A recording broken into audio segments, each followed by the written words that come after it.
कृष्ण भगवान की जय। श्री दत्तात्रेय महाराज की जय। श्री चक्रपाणी महाराज की जय। श्री गोविंद प्रभु महाराज की जय। सर्वज्ञ श्री चक्रधर स्वामी की जय। या महाचिंतनीच्या पर्वामध्ये तुम्हा सर्वांचं हार्दिक स्वागत। मी माहेर या विषयावर बोलणार आहे। सर्वज्ञ श्री चक्रधर प्रभूंच्या लीळा सागरामध्ये असंख्य अशा प्रकारचे जे रत्न आहेत,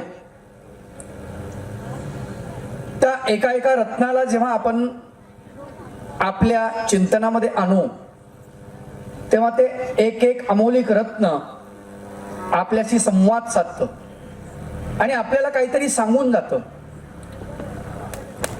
ज्या ज्या रत्नाशी आपण संवाद साधण्याचा प्रयत्न करू ते ते रत्न आपल्याशी बोलायला लागतं, ते ते पात्र आपल्याशी बोलायला लागतं। प्रगाढ असं लीळा चरित्रामध्ये असलेलं तत्वज्ञान, एखादं पात्र काहीही बोलत नसेल परंतु जेव्हा त्याच्या आचारातून विचारातून आपल्याला समजून सांगण्याचा प्रयत्न करतं। अनेक मुके प्राणी आहेत लीळा चरित्रामध्ये, अनेक संत आहेत। उदाहरण द्यायचं झालं तर 16 वर्षाचं संविधान भांडारेकर यांना लाभलेलं, परंतु भांडारेकर एक अवाक्षरही उच्चारत नाहीत, एक प्रश्नही उच्चारत नाहीत स्वामींच्या समोर।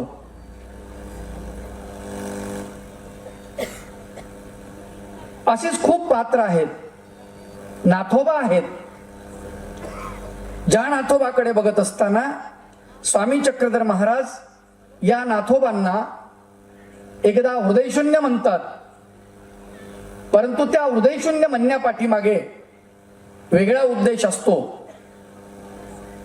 खरंच नाथोबा शून्य आहेत, त्यांच्या हृदयामध्ये विकार नाही, विकल्प नाही, त्यांचा स्वभाव नियंत्रित आहे।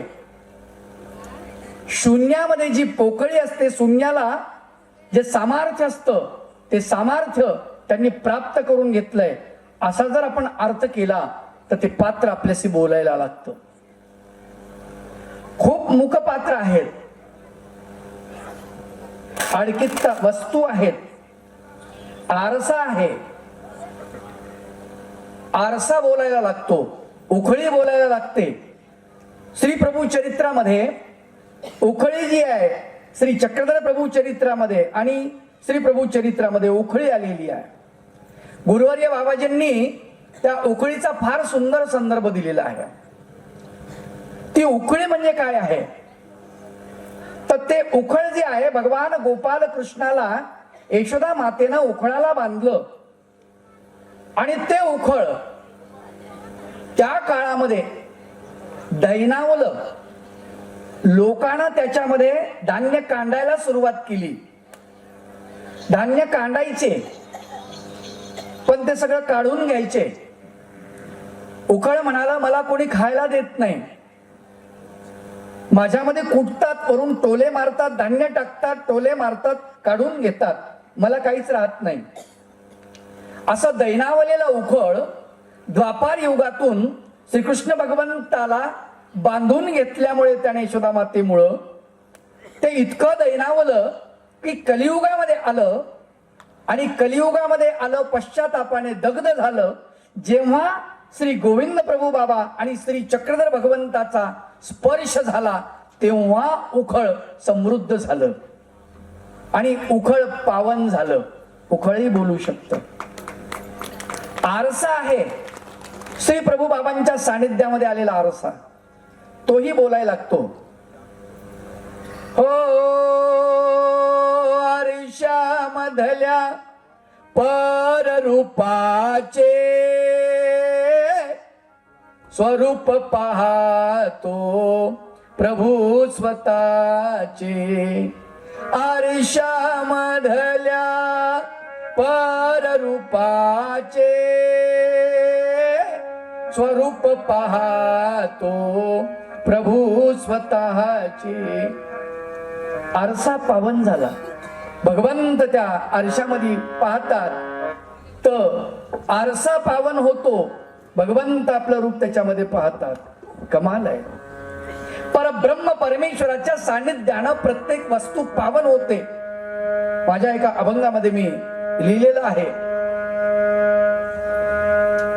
की परमेश्वराच्या स्पर्शानं, परमेश्वराच्या दृष्टीनं, परमेश्वराच्या अंतकरणाच्या आठवणीनं, परमेश्वराच्या शब्दानं परमेश्वर ज्ञानाचं दान करत असतात, लीळेचं दान करत असतात, संबंधाचं दान करत असतात, ग्रहणाचं दान करत असतात. चारही प्रकारे भगवंत दान करतात. मी माझ्या एका अभंगात वर्णन केलेलं आहे. त्याच्यामध्ये चारही दान आलेले आहेत.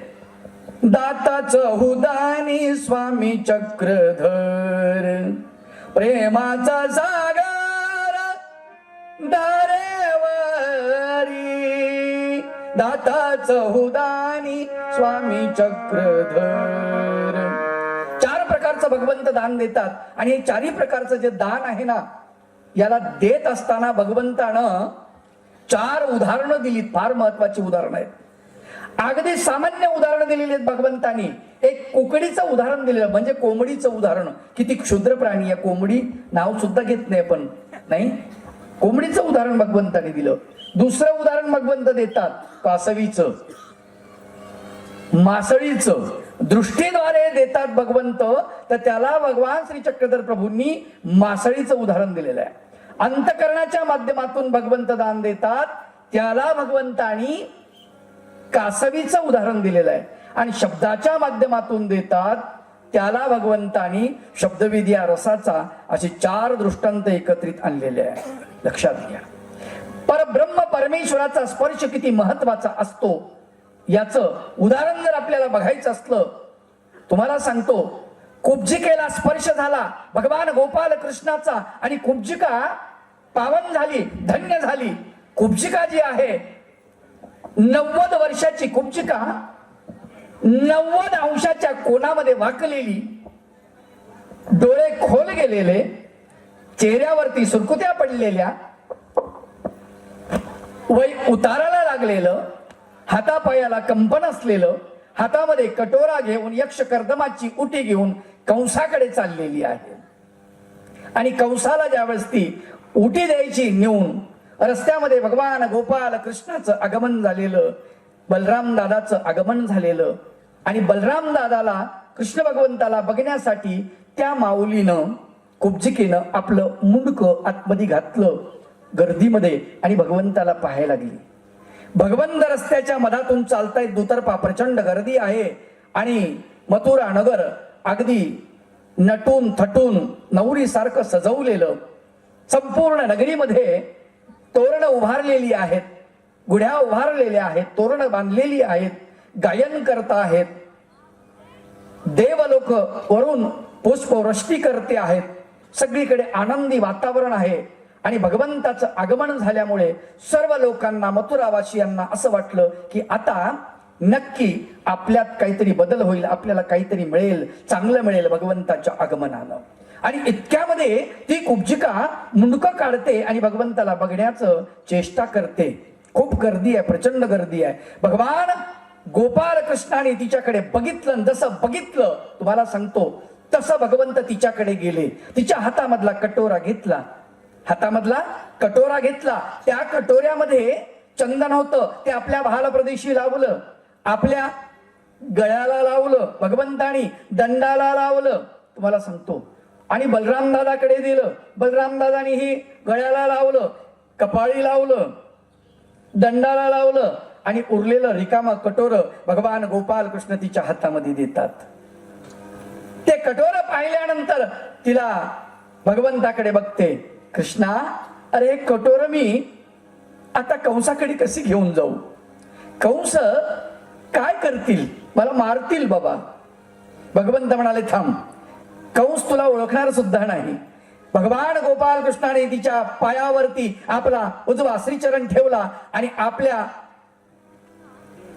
तर्जनी आणि अंगुष्ठाने तिची हनुवटी पकडली, एक झटका दिला, तशी ती कमरीतून एकदम सरळ झाली. तुम्हाला सांगतो, सरळ झाली एकदम. बरं, नुसती सरळ झाली का? म्हातारी असलेली कुब्जा सरळ झाली, हे ठीक झालं, परंतु तिचं वय वरीस 25 ते 27 असं दिसायला लागलं. इतकी तरुण दिसायला लागली. काही गरज नाही Vicco turmeric, fair and lovely, Boroline, Boro plus हे लावायचे कारण नाहीये. आपोआपच सौंदर्य आलेलं आहे. भगवंताच्या स्पर्शाची किमया, परब्रह्म परमेश्वराच्या स्पर्शाची किमया, त्या किमयेनं अगदी बदल करून टाकला आणि भगवान गोपाल कृष्णाच्या स्पर्शामुळे तिचा उद्धार झाला. लक्षात घ्या, उद्धार झाला ही अलौकिक गोष्ट आहे, पण लौकिक अर्थानं तिच्या सौंदर्यामध्ये बदल झालेला आहे आणि ती सुंदर दिसायला लागली, नाचत जायला लागली, नाचायला लागलेली आहे ती. आणि अक्षरशः भगवंताच्या श्रीचरणावर ते मस्तक ठेवलं आणि आपल्या डोळ्यातून तिने अश्रूचा अभिषेक केला भगवंताच्या श्रीचरणावर. गोपाल कृष्णाच्या, प्रभू मी काय होते आणि मला तू काय बनवलंस रे, काय बनवलंस? संत फार सुंदर सांगतात की भगवंत काय करतात, आपण यासारखे करती तात्काळ नाही, काळ वेळ तया लागी. भगवंताच्या सानिध्यात गेल्यानंतर भगवंत आपल्यासारखं करून टाकतात. सुंदर बनवलेलं आहे, तिला सुंदर बनवलेलं आहे. आणि या कुब्जिकेच्या घरी भगवान गोपाल कृष्ण 15 दिवस मुक्काम करून आहेत. भगवंताला बोलवलं बलराम दादा, भगवंत आणि उद्धवदेव गेलेले आहेत आणि सुंदर अशा प्रकारे तिचं आदरातिथ्य भगवान गोपाल कृष्णाने 15 दिवस आदरातिथ्य तिचा स्वीकार केलेला आहे. लक्षात ठेवा, भगवंताच्या स्पर्शाची किमया सांगतोय तुम्हाला. महानुभाव पंथामध्ये विशेष नावाचा जो प्रकार आहे, तुम्ही विशेष वंदन करता, तुम्ही प्रसाद वंदन करता, काय भानगड आहे? स्पर्श आहे तो. त्या स्पर्शाच्या माध्यमातून भगवंताला आपल्याला द्यायचा आहे. भगवंतानी त्याच्यामध्ये माया शक्तीचा आणि कृपा शक्तीचा निक्षेप केलेला आहे आणि आपल्याला त्याच्यातून मिळतं. एक अलौकिक एनर्जी आपल्याला त्याच्यातून मिळते. त्या संबंधातून, भगवंताच्या त्या स्पर्शातून. किती छोटं उदाहरण दिलेलं आहे. कशाचं उदाहरण दिलं भगवंतानी? कुकडीचं, म्हणजे कोंबडीचं. काय म्हणतात भगवंत? कुकडी असे ते अंडे घाली, ते अशी पाखवा दे, अमृत कळा असे ते संचरे आणि तयातो ती वाढती. पिले वाढतात. कसे वाढतात? पाखवेमुळे वाढतात, प्रेमामुळे वाढतात, स्नेहामुळे वाढतात. पिलांची वाढ होते. कशामुळे होते? स्पर्शामुळे. कुणाच्या स्पर्शामुळे? कुकडीच्या, कोंबडीच्या. काय त्याच्यामध्ये जादू आहे? अमृत कळा या शब्दाचा उच्चार केलेला लक्षात ठेवा. दुसरं दृष्टांत भगवंत देतात दृष्टीसाठी, मासळीचा. मासळी असे ते पाणीयंत वीत वीत उजाय आणि परतवणी त्या ते दृष्टी पाहे.